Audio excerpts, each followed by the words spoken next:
இந்த வீடியோவில் நம்ம என்ன பார்க்க போகிறோம்னு பார்த்தீங்கன்னா ஜாவா ஸ்ட்ரிங் ட்ரிம் மெத்தட்னு ஒன்று பார்க்க போகிறோம். ட்ரிம்னா என்ன, எதுக்காக யூஸ் பண்ணுறாங்க?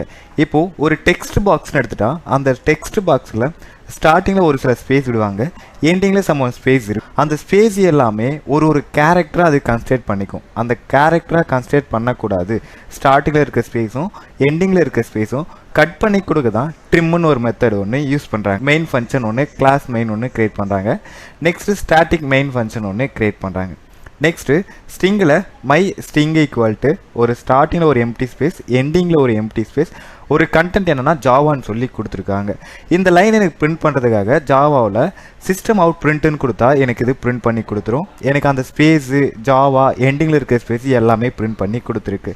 நெக்ஸ்ட் அந்த ஸ்பேஸே இல்லாமல் பிரிண்ட் பண்ணி சிஸ்டம் அவுட் பிரிண்ட்டுன்னு மை எஸ்டிஆர் ட்ரிம்முன்னு கொடுத்தா அந்த ஸ்டார்டிங்கில் இருக்க ஸ்பேஸும் எண்டிங்கில் இருக்க ஸ்பேஸும் கட் பண்ணி கொடுத்துரும். இதுதான் ட்ரிம்முன்னு ஒரு. இந்த வீடியோ உங்களுக்கு பிடிச்சிருந்தா லைக், ஷேர் அண்ட் சப்ஸ்கிரைப் பண்ணுங்கள்.